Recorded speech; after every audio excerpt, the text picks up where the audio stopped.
అందరికీ నమస్కారం. ఈ వీడియోలో వర్ణమాలకు సంబంధించినటువంటి విభజనను గురించి తెలుసుకుందాం. డిఎస్సి ఎగ్జామ్లో కానీ ఇతర కాంపిటేటివ్ ఎగ్జామ్స్లో కానీ వర్ణమాలకు సంబంధించి ఒక ప్రశ్న ఖచ్చితంగా ఉంటుంది. వర్ణమాలకు సంబంధించి కంటెంట్ పరంగా ఒక ప్రశ్న అడగటానికి అవకాశం ఉంది. డిఎస్సి పర్పస్లో అయితే తెలుగు బోధనా పద్ధతులకు సంబంధించి ఒక ప్రశ్న అడగటానికి అవకాశం ఉంది, వర్ణోత్పత్తి క్రమాన్ని గురించి.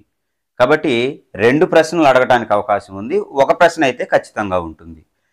దీనిలో మనం తెలుసుకోవాల్సింది ఏమిటంటే, అసలు వర్ణాలు ఏ ఏ విధాలుగా విభజించబడ్డాయి అనేటువంటి అంశం మాత్రమే తెలుసుకుంటే సరిపోతుంది. అంతకుమించిన లోతైన విషయం మనకైతే ఎప్పుడు అడగలేదు.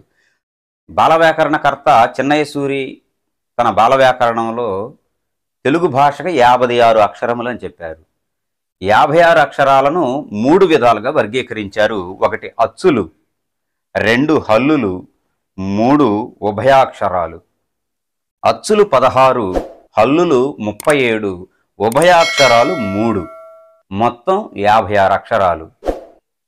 మరలా ఇందులో అచ్చులు విభజన, హల్లులు విభజన అనేటువంటిది మనం తర్వాత గమనిద్దాం. మొదటగా అచ్చుల విభజన చూద్దాం. మనం గుర్తుంచుకోవాల్సినటువంటి ఎగ్జామినేషన్ పాయింట్ ఆఫ్ వ్యూలో గుర్తుంచుకోవాల్సిన ప్రధాన అంశం ఏంటంటే, ప్రతి పదానికి మరి ఒక అర్థం ఏమన్నా ఉన్నదేమో గుర్తుంచుకోవాలి. పరీక్షల్లో 2 విధాలుగా అడగటానికి అవకాశం ఉంది. హల్లులకు గల పేర్లు వ్యంజనములు, ప్రాణులు, అస్వతంత్రములు.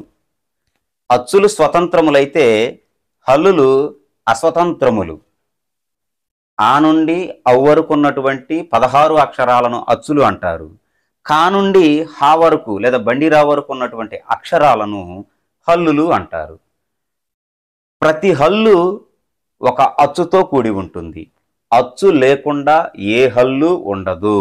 అంటే కా నుంచి బండిరా వరకు ఉన్నటువంటి ప్రతి అక్షరంలో ఖచ్చితంగా ఒక అచ్చు ఉంటుంది. ఇది మనం గమనించుకోవాల్సినటువంటి విషయం. ఉదాహరణకి కా అనేటువంటి హల్లులో కు ప్లస్ ఆ, ఈ 2 అక్షరాలు ఉన్నాయన్నమాట. ఉక్కు ప్లస్ ఆ. అప్పుడు కా అనే అక్షరం ఏర్పడింది. ఆ అనేటువంటి అచ్చు ఉంది. మే అనేటువంటి హల్లులో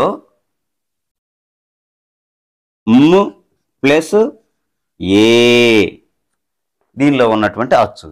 ఈ విధంగా మనం ప్రతి హల్లులో ఒక అచ్చుని మనం ఖచ్చితంగా గమనిస్తాం. అందుకని అచ్చులకు చూడండి ఒక చక్కటి పేరు ఉంది, స్వరములు. ఇవి స్వరములు, ఇవి వ్యంజనములు, అవి ప్రాణములు. ప్రాణములంటే అవి అచ్చులు ప్రాణములు. హల్లులకి ప్రాణులు అని పేరు. ప్రాణములు అంటే ఉదాహరణకి ఇది హల్లు, ఇది అచ్చు. ఈ అచ్చుకి ప్రాణము అని పేరు. ఈ హల్లుకి, ఈ హల్లు ఉక్కు అనేటువంటిది ఇది ప్రాణము లేనటువంటిది. ఈ ప్రాణం లేనటువంటి వ్యంజనముకు ఆ అనేటువంటి ప్రాణం వచ్చినప్పుడు కా అనేటువంటి అక్షరం అయింది కాబట్టి ఇది ప్రాణులు అంటారు. ప్రాణమేమో అచ్చు, ప్రాణులేమో ఈ అచ్చు కలిగినటువంటి అక్షరం.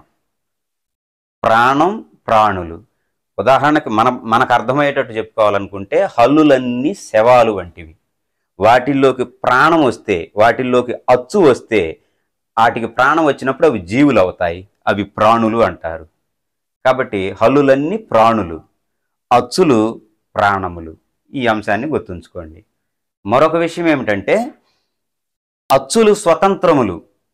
అచ్చుల్లో మళ్ళీ ఏ విధమైనటువంటి అక్షరం వచ్చి చేరాలనేమి లేదు. హల్లులు మాత్రం అస్వతంత్రములు, అంటే స్వతంత్రం లేనటువంటివి. ఎందుకంటే ఇవి అచ్చుల మీద ఆధారపడతాయి కాబట్టి అలాగొచ్చినటువంటి పేర్లు అవి. కాబట్టి అచ్చులు, హల్లులు, వాటికి ఉన్నటువంటి పేర్లు మనం జాగ్రత్తగా గుర్తుంచుకోవాలి. అలాగనే ఒకసారి ఉభయాక్షరాలు 3 కూడా వివరించుకొని ఇక అసలు విషయానికి వెళదాం. ఉభయాక్షరాలు 3 సున్నా, అరసున్నా, విసర్గ. వీటిల్లో ఆధునిక భాషలో ఉపయోగించింది ఏది? అరసున్నా. అరసున్నాని ఉపయోగించట్లా. విసర్గ సంస్కృత భాషా సంబంధమైనది. సంస్కృత పదాల పక్కన చేరి ఉండేటువంటిది విసర్గ. ఈ అంశాన్ని గుర్తుంచుకోండి. గత పోటీ పరీక్షల్లో 1-2 సార్లు దాని ప్రస్తావన వచ్చింది.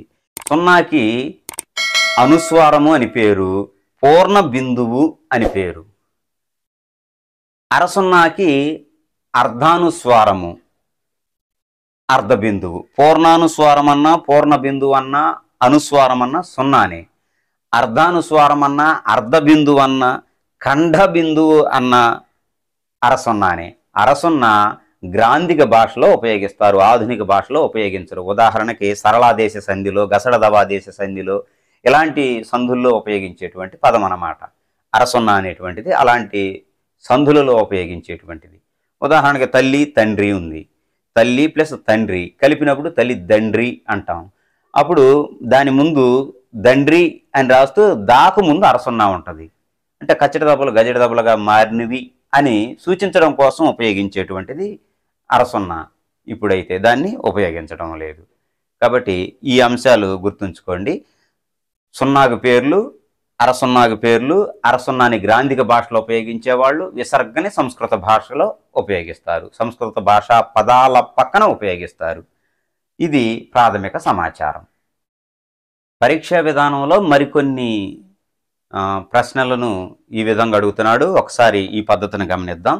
ఒక పదం ఇచ్చి ఆ పదంలో ఉన్నటువంటి అక్షరాల సంఖ్య మనం సహజంగా లెక్కించవచ్చు.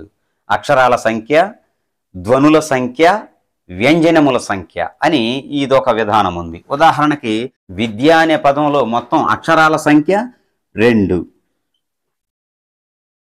ధ్వనుల సంఖ్య, ధ్వనులంటే ఈ అక్షరాలలో ఉన్నటువంటి హల్లులు, అచ్చులు ఏమిటనే తెలియాలి. వి అనే దాంట్లో ఉ ప్లస్ ఈ అనే అచ్చు ఉంది కదా, ఉ ప్లస్ ఈ వి. ధ్య అనే దాంట్లో ద్ ప్లస్ ఈ ప్లస్ ఆ, ద్ ప్లస్ ఈ ప్లస్ ఆ, ధ్య. ఉ ప్లస్ ఈ వి. మొత్తం 1 2 3 4 5 5 ధ్వనులు ఉన్నాయి. ధ్వనుల సంఖ్య 5. వ్యంజనముల సంఖ్య అని ఇది తెలుసుకోవాలి. వ్యంజనములు అని వేటినంటారంటే అచ్చు లేకుండా మిగిలిపోయినటువంటి హల్లులను. అచ్చు కలిస్తే అది అక్షరం అవుతుంది. సహజంగా వ్యంజనములు అని చెప్పేసి హల్లులన్నింటికి అంటారు. కానీ అచ్చు లేకుండా మిగిలిపోయినటువంటి పొల్లు హల్లును వ్యంజనములు అంటారు. ఉదాహరణకి ఉవ్వు, అది పొల్లు హల్లు. గ్, ఈ వ్యంజనములు 3. అక్షరములు ఎన్ని? అక్షరములు 2. ఇంకో పదం రాస్తా గమనించండి. చదువు అనేటువంటి పదంలో అక్షరముల సంఖ్య 3. అక్షరములు 3. దీనిలో ఉన్న ధ్వనుల సంఖ్య చ అనే దాంట్లో చు ప్లస్ ఆ, దు అనే దాంట్లో దు ప్లస్ ఉ, ఉ అనే దాంట్లో ఉవ్వు ప్లస్ ఉ. 1 2 3 4 5 6 6 ధ్వనులు. ఇందులో ధ్వనులు 6 ఉన్నాయి. వ్యంజనములు అంటే అచ్చు లేకుండా మిగిలిన హల్లులు 1 2 3. 3 వ్యంజనములు ఉన్నాయి. ఈ విధానాన్ని మనం గుర్తుంచుకోవాలి. తరువాత ద్విత్వాక్షరం, సంయుక్తాక్షరం, సంశ్లేషాక్షరం. ద్విత్వాక్షరం అంటే ఒక హల్లుకు, ఈ హల్లులు ఒక హల్లుకు అదే హల్లు ఒత్తుగా వస్తే దాన్ని ద్విత్వాక్షరం అంటారు. అక్క, కాకు కావొత్తు. అన్న, నాకు నా ఒత్తు. అయ్యా, యాకు యావొత్తు. అమ్మ, మాకు మా ఒత్తు. కాబట్టి ఒక హల్లుకు అదే హల్లు ఒత్తుగా వస్తే ద్విత్వాక్షరం అంటారు. సంయుక్తాక్షరం అంటే ఒక హల్లుకు వేరే హల్లు ఒత్తుగా చేరితే దాన్ని సంయుక్తాక్షరం అంటారు. అన్యాయము, నాకు యావొత్తు. అక్రమము, కాకు రావొత్తు. ఇలాగనమాట. సంశ్లేషాక్షరం అంటే ఒక హల్లుకు వేరు 2 హల్లులు ఒత్తుగా వస్తే అంటారు. అలా ఏర్పడితే దానిని సంశ్లేషాక్షరం అంటారు. ఉదాహరణకి స్త్రీ అనే దానిలో తావొత్తుంది, రావొత్తుంది. అణ్వస్త్రము అనే దాంట్లో కూడా అలాగనే. కాబట్టి 2 ఒత్తులు వస్తే దాన్ని సంశ్లేషాక్షరం అంటారు. ఇక ఆ తర్వాత క్ష అనేటువంటిది కూడా సంయుక్త అక్షరమే. ఇందా చెప్పుకున్న సంయుక్త అక్షరమే. తెలుగు అక్షరాలు 56లో క్ష అనే అక్షరం లేదు. క్ష అనేది సంయుక్త అక్షరము. ఇందులో కు ప్లస్ ష కలిపితే 2 వేరు హల్లులు కలిస్తే సంయుక్తం అని చెప్పుకున్నాం కదా. క్ష అనేది కూడా 2 వేరు హల్లుల కలయిక. కాబట్టి క్ష అనేది సంయుక్త అక్షరం. ఇక మనం గుర్తుంచుకోవాల్సిన 2 ప్రాముఖ్యమైన అక్షరాలు ఏమిటంటే ఐ, ఔ అనేటువంటివి అచ్చులు. ఈ 2 అచ్చులను సంయుక్తాచ్చులు అంటారు. సంయుక్త అచ్చులు. ఎందుకు సంయుక్త అచ్చులు అంటారంటే ఐ అనే దానిలో ఆ అనేటువంటి అచ్చు, ఈ అనేటువంటి అచ్చు 2 అచ్చులు ఉన్నాయి. కాబట్టి ఈ 2 అచ్చులు కలిసి ఏర్పడినటువంటి అక్షరం కాబట్టి సంయుక్తాచ్చు అంటారు. ఔ అనే దానిలో కూడా అంతే. ఔ, ఆ, ఊ ఈ 2 అచ్చులు కలిసి ఏర్పడింది ఔ. కనుక ఐ, ఔ అనేటువంటి వాటిని సంయుక్తాచ్చులు అంటారు. ఇది ప్రాథమికమైనటువంటి సమాచారం. ఇప్పుడు అచ్చుల వర్గీకరణను చూద్దాం. ఇక నుంచి చెప్పుకునేటువంటిది ప్రాముఖ్యమైనది, పరీక్షా విధానంలో అడగదగినటువంటి ప్రశ్నలు వచ్చేటువంటిది. దాన్ని ఇప్పుడు మనం పరిశీలిద్దాం. మరొక చిన్న విషయాన్ని కూడా మనం పరిశీలిద్దాం. ఉత్తమం, ఉపద, ఉపోత్తమం. పరీక్షా విధానంలో అప్పుడప్పుడు ఈ విధానాన్ని అడగటం జరుగుతుంది. ఉత్తమం, ఉపద, ఉపోత్తమం. ఉత్తమం అంటే పదం చివర గల అచ్చు శబ్దాన్ని ఉత్తమం అంటారు.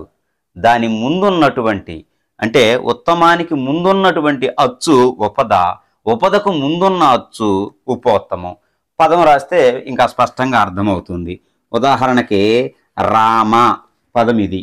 ఇందులో ఉన్నటువంటి ధ్వనులు లెక్కించండి అంటే ర్ ప్లస్ ఆ ప్లస్ ప్లస్ ఆ, రామ.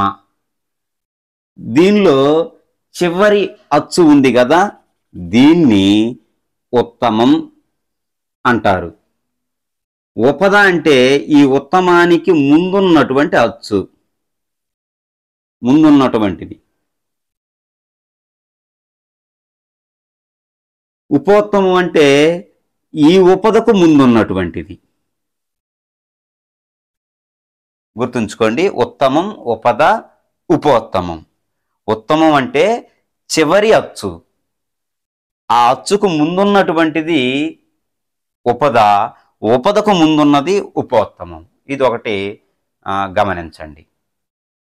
అచ్చుల విభజన గురించి ఇప్పుడు తెలుసుకుందాం.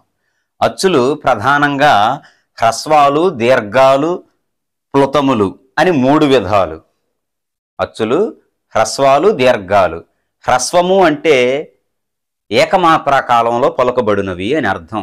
మాత్ర అంటే 3 నిర్వచనాలు ఉన్నాయి. ఒకటి 1 సెకను కాలం, మాత్రా కాలం అంటారు. లేదా కనురెప్పపాటు కాలం అంటే కనురెప్ప అట్లా మూసి తెరిచేటువంటి పట్టేటువంటి సమయాన్ని మాత్రా కాలం అంటారు. లేదా చిటిక వేసే సమయం. హ్రస్వాచ్చులు అంటే 1 మాత్రలో పలికేటువంటివి అని అర్థం. ఆ 1 మాత్ర, ఈ 1 మాత్ర, ఉ 1 మాత్ర, రు 1 మాత్ర, లు 1 మాత్ర, ఏ 1 మాత్ర, ఓ 1 మాత్ర. కాబట్టి హ్రస్వాచ్చులు 7. అవి కాకుండా మిగిలినవి దీర్ఘాచ్చులు, అవి 7. ప్లుతములు అని ఉన్నాయి 2. ఇవి 3 మాత్రల కాలంలో పలికేటువంటివి. ఐ, ఔ అనేటువంటి 2 అక్షరాలను ప్లుతములు అంటారు. హ్రస్వాచ్చులు 7, దీర్ఘాచ్చులు 7, ప్లుతములు 2, మొత్తం 16. ఇవి అచ్చుల విభజన. 4వది వక్రములంటే వంకరగా ఉన్నటువంటివి అని అర్థం. ఏ ఏ, ఓ ఓ. వక్రతమములంటే వక్రముల కంటే మిక్కిలి వంకరగా ఉన్నవి అని అర్థం. ఐ, ఔ వీటిని వక్రతమములు అంటారు. గుర్తుంచుకోండి, చాలా తేలికైనవి అచ్చుల విభజన. 1 హ్రస్వాలు ఏకమాత్రా కాలంలో పలికేవి. 2 దీర్ఘాలు 2 మాత్రల కాలంలో పలికేటువంటివి. 3 ప్లుతములు 3 మాత్రల కాలంలో పలికేటువంటిది. ఏ హ్రస్వము, ఏ దీర్ఘము, ఐ ప్లుతము. మనం ఉచ్చారణ దోషం సరిగా లేక ఏ ఏ ఐ ఓ ఓ ఔ అని 2 మాత్రలో 6 అక్షరాలు పలుకుతాం. కానీ అది సరైన విధానం కాదు. ఇవి అచ్చుల విభజన. వక్రమంలో మళ్ళా 2 రకాలు. ఏ హ్రస్వ వక్రము, ఏ దీర్ఘ వక్రము.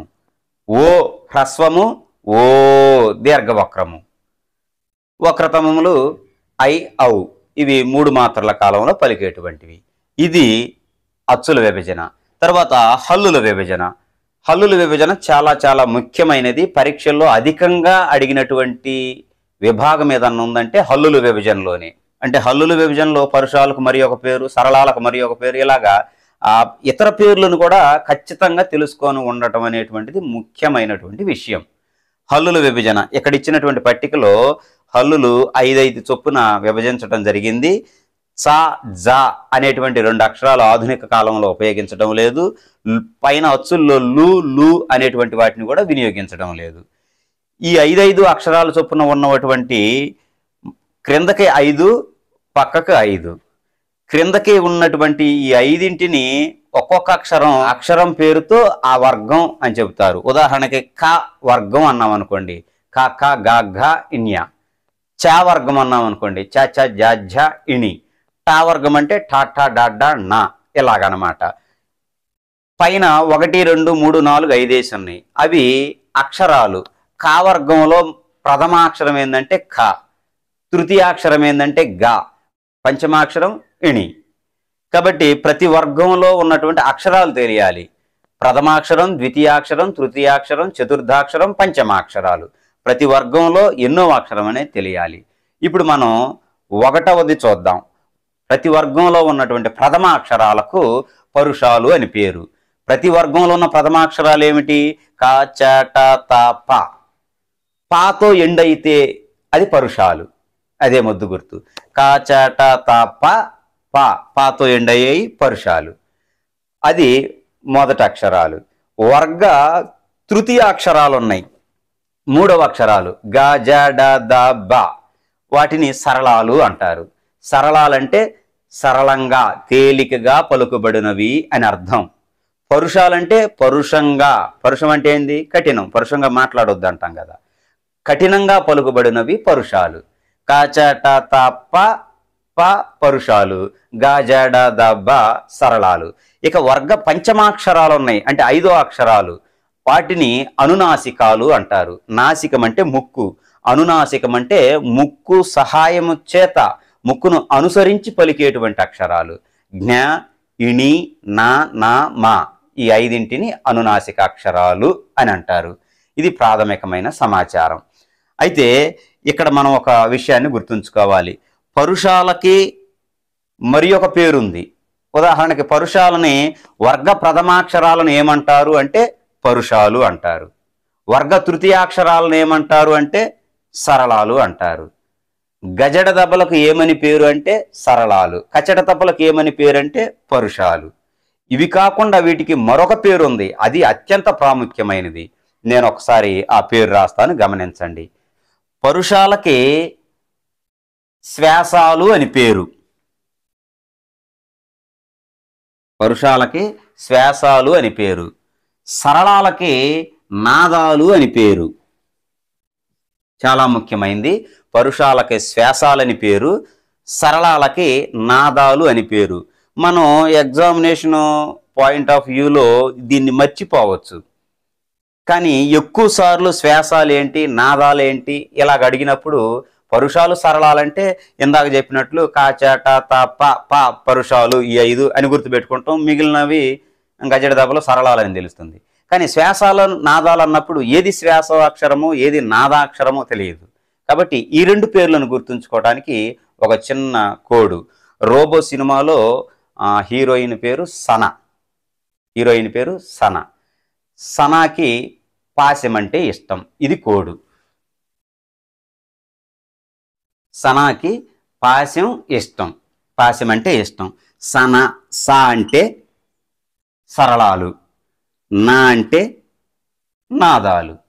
సరళాలకు మరి ఒక పేరు నాదాలు.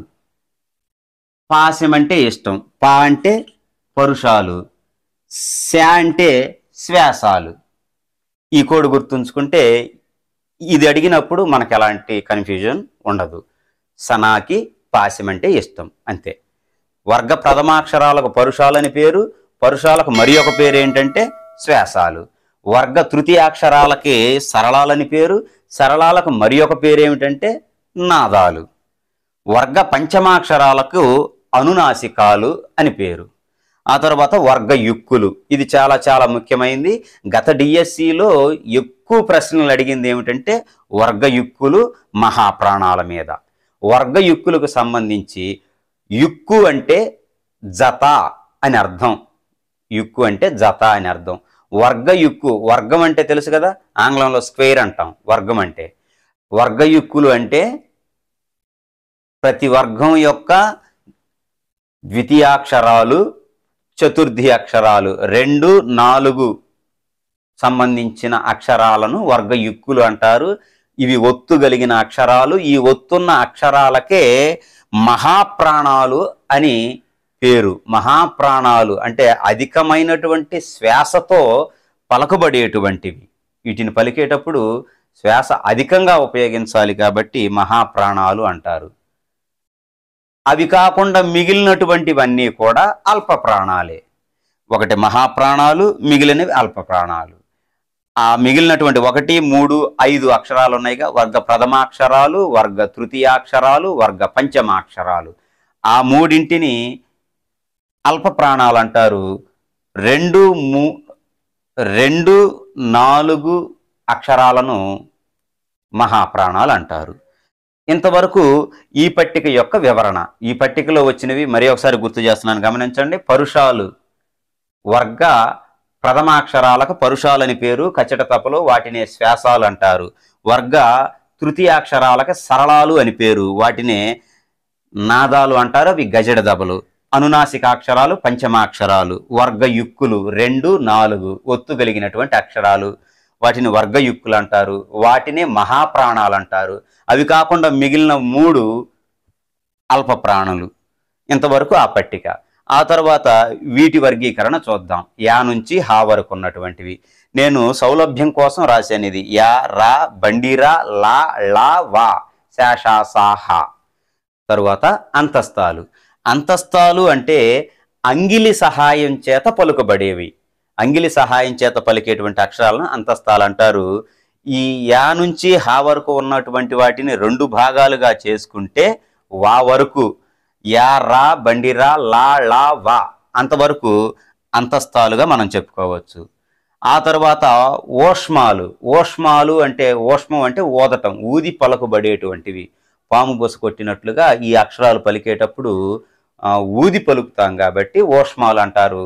శ, ష, స, హ ఈ 4 అక్షరాలను ఓష్మాలు అంటారు. ఆ తర్వాత ముఖ్యమైనటువంటివి స్పర్శాలు. స్పర్శాలంటే ఇదిగో ఈ పట్టిక కా నుంచి మా వరకు ఉన్న అక్షరాలు అన్నింటినీ 5 వర్గాలకు సంబంధించిన అక్షరాలన్నీ 5 వర్గాలకు సంబంధించిన అక్షరాలన్నీ స్పర్శాలు. ఆ తర్వాత స్థిరములు అని ఇంకొకటి ఉంది. స్థిరములు అంటే పరుష సరళాలు కాకుండా మిగిలిన అక్షరాలన్నీ. పరుష సరళాలు ఏమేంటి? పరుషాలు వర్గ ప్రథమాక్షరాలు కచట తపల పరుషాలు, సరళాలు వర్గ తృతీయాక్షరాలు గజట దపలు సరళాలు. ఆ వర్గ ప్రథమ వర్గ తృతీయాక్షరాలు కాకుండా మిగిలినటువంటి అక్షరాలన్నింటినీ స్థిరములు అంటారు. ఇది హల్లుల విభజన. ఎక్కువగా డిఎస్సి పాయింట్ ఆఫ్ వ్యూలో ఎక్కువగా పరీక్షా విధానంలో వీటి నుంచే అడగటం జరిగింది. ఇవి కాకుండా తెలుగు బోధనా పద్ధతులకు అనుసంధానమైనటువంటి మరొక అంశం ఉంది, వర్ణోత్పత్తి. ఆ వర్ణోత్పత్తి స్థానాలను బట్టి కొన్ని విధాలుగా విభజించారు. వాటిని ఒక చిన్న ముద్దు గుర్తుతో నేను ఒక చిన్న కోడ్తో దాన్ని వివరించడానికి ప్రయత్నం చేస్తాను. ఇంతవరకు సహజంగా మనందరికి తెలిసినటువంటిదే, 1-2 సార్లు చదువుకుంటే అర్థమయ్యేది. దీనితో పాటుగా తెలుగు బోధనా పద్ధతులకు అనుసంధానమైన మరొక అంశం ఉంది. అది వర్ణోత్పత్తి స్థానాలు. కంఠ్యాలు, తాళవ్యాలు, కంఠతాళవ్యాలు, ఓష్ట్యాలు, దంత్యోష్ట్యాలు ఉన్నాయి కదా, ఆ అంశం. దాన్ని కూడా ఒక కోడ్తో వివరించడానికి ప్రయత్నం చేస్తాను. ఇది ఆ వర్ణోత్పత్తి స్థానాలు, అది ఈ రెండు తెలిస్తే మార్కు పోవడానికి అవకాశం లేదు. దాని తర్వాత పరీక్షల్లో అడిగినటువంటి కొన్ని నమూనా ప్రశ్నలు కూడా పరిశీలించి వివరించుకుందాం. వర్ణోత్పత్తి స్థానాలు అంటే వర్ణము మన ముఖ కుహరము నుంచి, మన శరీర అవయవాల నుంచి ఒక వర్ణము ఉత్పత్తి అయ్యేటువంటి విధానాన్ని, ఏ స్థానము నుంచి ఉత్పత్తి అవుతుందో వాటిని వర్ణోత్పత్తి స్థానాలు అంటారు. ఈ వర్ణోత్పత్తి స్థానాలు అంటే కంఠ్యాలు, తాళవ్యాలు, మూర్ధన్యాలు ఇవన్నీ మనకి పేర్లు వినుంటాం, కానీ ఏది దేనికో, ఏది ముందో ఏది తర్వాతో మనకు తెలియదు. అవి గుర్తుంచుకోవటం కోసం ఒక కోడ్ పేరు ఏంటంటే కథ ముదిరిందోయ్. కథ ముదిరిందోయ్. ఏమిటి ఈ కోడ్ ద్వారా ఇవి ఎలా గుర్తుంటాయి అని అనుకుంటే, కథ ముదిరిందోయ్. క అంటే కంఠ్యాలు. ఈ పేర్లు మన కాంపిటేటివ్ ఎగ్జామ్లో ఎప్పుడో ఒక సందర్భంలో వీటన్నింటినీ మననం చేస్తూనే ఉంటాం, వాటిని గుర్తు చేసుకుంటూనే ఉంటాం, కానీ క్రమం అనేది మనకు తెలియదు. దానికోసం ఈ కోడు. కథ ముదిరిందోయ్. క అంటే కంఠ్యాలు, తా అంటే తాళవ్యాలు, ముదిరిందోయ్ ము అంటే మూర్ధన్యాలు, దా అంటే దంత్యాలు. స్పష్టంగా గుర్తుంచుకోవచ్చు. క కంఠ్యాలు, తా తాళవ్యాలు, ము మూర్ధన్యాలు, ది అంటే దా అంటే దంత్యాలు. ఇంతవరకు 4 వచ్చేసినాయి. ఆ తర్వాత ఈ మొత్తానికి కలిపి ఒక్కటే ముదిరిందోయ్. ఓ అంటే ఓష్ట్యాలు. ఇవి 5. కంఠ్యాలు, తాళవ్యాలు, మూర్ధన్యాలు, దంత్యాలు, ఓష్ట్యాలు. ఈ కోడును బట్టి 5 రాయొచ్చు. ఆ తర్వాత మిగిలిన 3 ఎలా రాయాలనే దానికి 1వది మరియు 2వది, ఈ 2 కలిపి కంఠ్యాలు, తాళవ్యాలు కలిపి కంఠ తాళవ్యాలు అంటారు. కంఠ్యాలు, తాళవ్యాలు ఈ రెండింటిని కలిపి కంఠ తాళవ్యాలు, అది 6వది. ఆ తర్వాత అంటే 1వది 2వది కలిపి 6వది రాశాం కంఠ తాళవ్యాలు. 1వది మరియు చివరిది కలిపి కంఠ్యాలు మరియు 5వది ఉంది కదా ఓష్ట్యాలు, కంఠ్యాలు, ఓష్ట్యాలు కలిపి కంఠ్యోష్ట్యాలు రాశాం. 1, 2 కలిపి తర్వాత రాశాం. ఆ తర్వాత 1వది చివరిది కలిపి మరొకటి రాశాం. ఇప్పుడు చివరనున్నటువంటి ఈ 2 కలిపి దంత్యోష్ట్యాలు 8 రాశాం. కథ ముదిరిందో అనే దాంట్లో 5 మనకు తెలిసినాయి. ఆ తరువాత 1, 2 కలిపి కంఠ్యాలు, తాళవ్యాలు కలిపి కంఠ తాళవ్యాలన్నాం. కంఠ్యాలు, ఓష్ట్యాలు కలిపి కంఠ్యోష్ట్యాలన్నాం. దంత్యాలు, ఓష్ట్యాలు కలిపి దంత్యోష్ట్యాలన్నాం. ఈ 8 వరుస క్రమంలో కానీ మనం రాసుకోగలిగితే అక్షరాలను వేయటం కూడా ఒక చిన్న కోడ్ ద్వారా మనం ఉపయోగించవచ్చు. దీని మీద మీకు సందేహం లేదనుకున్నాను. మరి ఒకసారి జాగ్రత్తగా రివ్యూ చేసుకొని వినండి, మీకు అర్థమవుతుంది. ఎందుకంటే ఎక్కువ పొడిగించదలుచుకోవాలా. కంఠ్యాలు ఈ 5 వరకు మనం దీన్ని బట్టి కోడును బట్టి రాసుకున్నాం కదా. ఈ 5 వరకు మన కిందాక చెప్పుకున్నటువంటి వర్గాలలో ఉన్నటువంటి ప్రతి వర్గం ఒక్కొక్క దానికి. ఉదాహరణకి కంఠ్యాలకు సంబంధించి కవర్గం, తాళవ్యాలకి చవర్గం, మూర్ధన్యాలకి 3వది టవర్గం, దంత్యాలకు తవర్గం, ఓష్ట్యాలకు పవర్గం. అంటే ఒక అక్షరమే కాదు. కవర్గం అంటే క, ఖ, గ, ఘ, ఇన్య అంతవరకు. అలాగనే ఇవి కూడా ఈ విధంగా 5 వర్గాలకు సంబంధించిన అక్షరాలు ఇలా 5ంటికి వస్తాయి. ఇందులో అడిగే ప్రశ్న ఏంటంటే, ఒక అక్షరం ఇచ్చి వాటిల్లో ఏంటి అంటాడు, అది దంత్యమా, కంఠ్యోష్ట్యమా, కంఠతాళవ్యమా, లేకపోతే మూర్ధన్యమా అని. ఇంకంతే. కాబట్టి ఈ పేర్లు గుర్తుంచుకొని అక్షరాలు ఏమొస్తాయి అనేది మనం తెలుసుకుంటే సరిపోతుంది. అలాగనే ఒకసారి అర్థాలు కూడా చూడండి. కంఠ్యాలంటే కంఠము నుంచి పుట్టేటువంటివి. తాళవ్యములు, తాలు అంటే దవడ నుంచి పుట్టేటువంటి అక్షరాలు. మూర్ధన్యము అంటే నాలుక అంగిలి భాగంలో తగులుతుంది కదా, అలా నాలుక అంగిలి భాగంలో తగిలేటువంటి ప్రదేశం నుండి పుట్టేటువంటి వాటిని మూర్ధన్యములు అంటారు. మూర్ధన్యాలు. దంత్యాలంటే దంతములు నుండి పుట్టినవి. ఓష్ట్యము అంటే పెదవి, పెదవుల నుంచి పుట్టినవి. కంఠ తాళవ్యములంటే కంఠము మరియు తాళవ్యము దవడలు ఆ రెండింటి నుంచి పుట్టినటువంటివి. కంఠ్యోష్ట్యములు కంఠము ఓష్ట్యము పెదవి, కంఠము మరియు పెదవు నుంచి పుట్టినవి. దంత్యోష్ట్యము దంతములు మరియు ఓష్ట్యములు ఆ రెండింటి నుంచి పుట్టినవి. ఇవి ఏ అక్షరాలని తెలుసుకుంటే సరిపోతుంది. ఇంతవరకు అయితే మనం చక్కగా ఈ 5ంటికి 5 వర్గాల అక్షరాలు పనిచేసాం.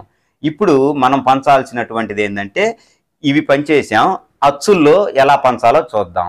అచ్చుల్లో ఒకసారి మీరు జాగ్రత్తగా గమనిస్తే నేను సున్నాలు దొడతాను కొన్ని, వాటిని వరుస ప్రకారం పంచుదాం. ఎలాగో చూద్దాం. మొదటి 2 ఆ ఇది 1. 1 అంటే ఏమిటి? కంఠ్యాలు. తర్వాత ఈ ఇది 2. తర్వాత ఊ ఇక్కడ 3 రాదు, అలా ఉంచండి. రు ఇది 3. లు ఇది 4. 5 ఇందాక విడిచిపెట్టింది. ఐ ఇది 6. ఔ ఇది 7. జాగ్రత్తగా మీరు గమనించినట్లయితే ఈ విధానంలో మనం నంబర్లు వేసినవి వీటికి వచ్చేటువంటి అక్షరాలు అన్నమాట. ఆ 1 అంటే కంఠ్యాలు. ఈ 2 తాళవ్యాలకు వస్తాయి. ఊ విడిచిపెట్టాం, అది గుర్తుంచుకోవాలి జాగ్రత్తగా. తర్వాత రు అది 3 మూర్ధన్యాలకు వస్తాయి ఆ అక్షరాలు. తర్వాత 4 లు అవి ఇప్పుడు ఉపయోగించట్లా, అవి దంత్యాలు 4కి.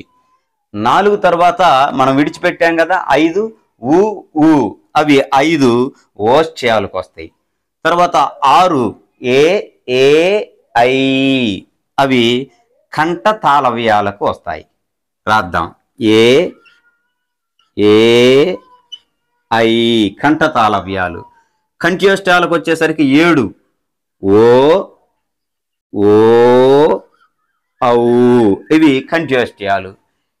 దంత్యోష్ట్యాలకు వచ్చేసరికి వా.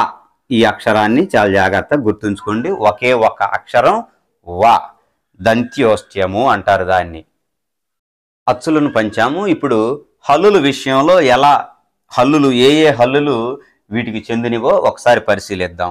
ఇందాక హల్లులు రాసినప్పుడు 2 భాగాలుగా అన్నాం కదా, యా రా బండిరా లా వా అంతవరకు ఒకటి, శేష సాలు శేష సాహ అంతవరకు ఒకటి అని చెప్పుకున్నాం. ఇప్పుడు ఈ అక్షరాలన్నిటిల్లో చివరన్నటువంటి అక్షరం హ, ఈ హ అక్షరాన్ని మొదటి దానికి వేద్దాం. దాంతోపాటు విసర్గన కూడా ఉపయోగిద్దాం.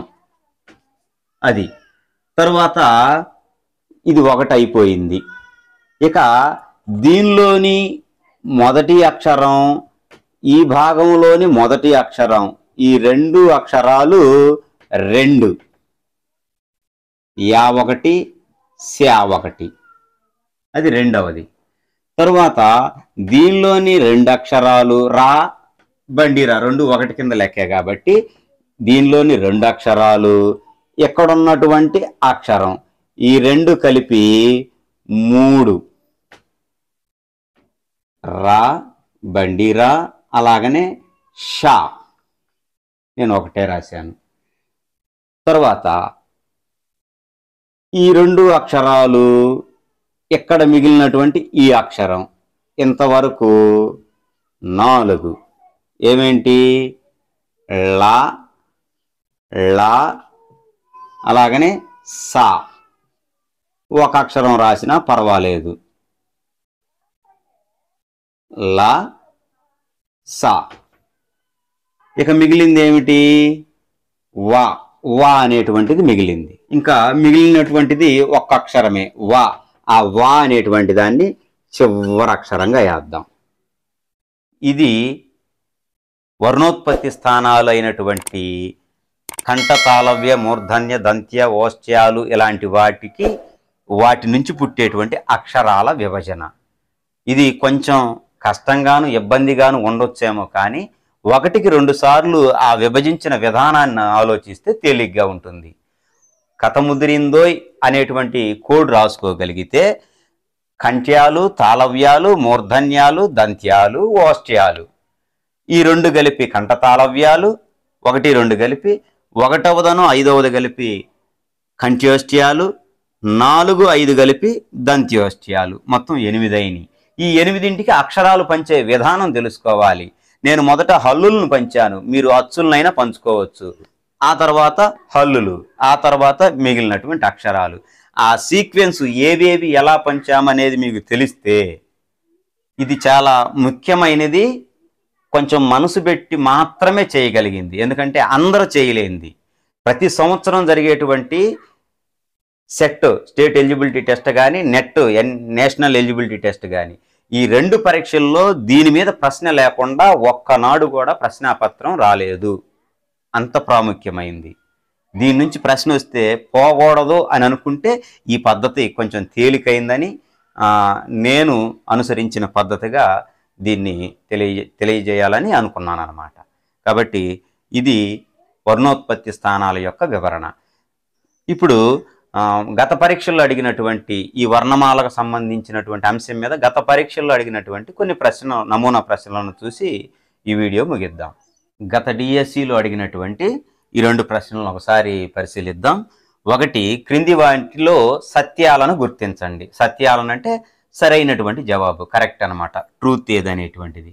1, అరసున్నాలకు గ్రాంధిక భాషలో ప్రాధాన్యం ఉంది. అరసున్నాలకు గ్రాంధిక భాషలో ప్రాధాన్యం ఉంది. 2, అంతస్తాలు యా, రా, లా, వా. 3, వర్గయుక్కులకు అల్ప ప్రాణాలని పేరు. 4, తా, దా, పా, బా అల్ప ప్రాణాలు. ఈ 4 స్టేట్మెంట్లు సరైంది ఏది అన్నాడు. ఒకసారి పరిశీలిద్దాం. 1వది, అరసున్నాలకు గ్రాంధిక భాషలో ప్రాధాన్యం ఉంది. గ్రాంధిక భాష అంటే పూర్వం వాడింది, ఇప్పుడు వాడుతున్నది ఆధునిక భాష. ఇప్పుడు మనం అరసున్నాలు ఎక్కడన్నా వాడుతున్నామా? లేదు. మరి ఎప్పుడు వాడారు? గ్రాంధిక భాషలో వాడారు. కాబట్టి ఇది సరైనటువంటి జవాబు. అంతస్తాలు యా, రా, లా, వా. మనం ఈ పట్టిక మనసులో ఉండాల్సిందే. అచ్చులు వాటి విభాగం, హల్లులు వాటి విభాగం, యా నుంచి బండిరా వరకు ఉన్నటువంటివి వాటి విభాగం. యా, రా, లా, వాలు అంతస్తాలు అని మనకి తెలిసినటువంటి విషయమే. కాబట్టి ఇది కూడా సరైన జవాబే. 3, వర్గయుక్కులకు అల్ప ప్రాణులు అని పేరు. 2 ఉన్నాయి, అల్ప ప్రాణులు, మహాప్రాణులని చెప్పుకున్నాం ఇందాక. అల్ప ప్రాణులు, మహాప్రాణులు. మహాప్రాణులంటే వాటిని పలకటానికి అధిక శక్తిని ఉపయోగించాలి, శ్వాసను అధికంగా ఉపయోగించి పలికేటువంటివి.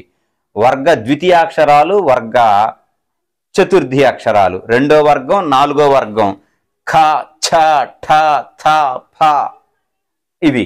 అలాగనే వర్గ 4వ అక్షరాలు. ఆ 2ంటిని వర్గ యుక్కులు అంటారు, ఆ 2ంటిని మహాప్రాణాలు అంటారు.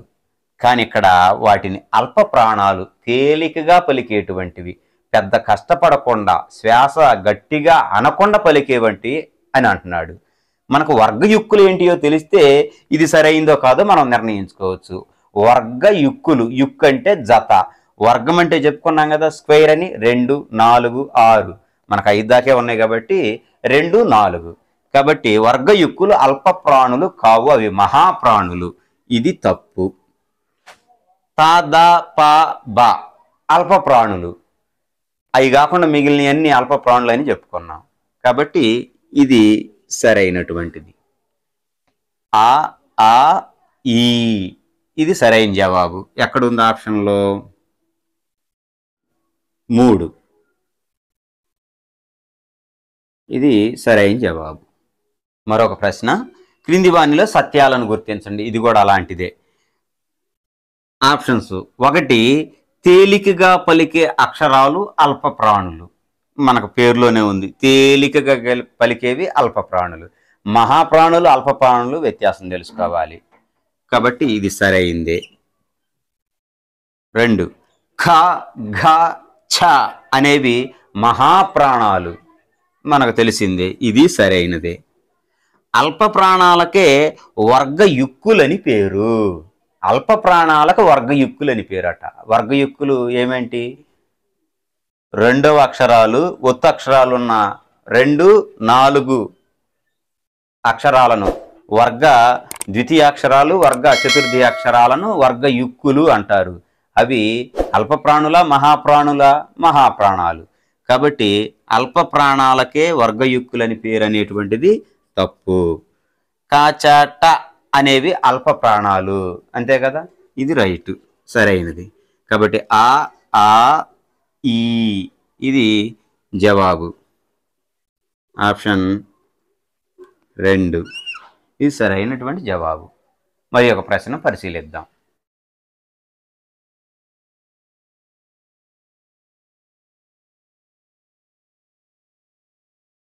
ఈ ప్రశ్నలు కూడా వీడియో రూపంలో వివరించాను, కానీ వీడియో అంతా పూర్తి అయిపోయిన తర్వాత మరి ఎందుకనో వాయిస్ అనేటువంటిది రాలేదు. అయినా స్క్రీన్ షాట్ తీసి వీటిని కాస్త వివరిద్దామని ఇవి చూపిస్తున్నాను.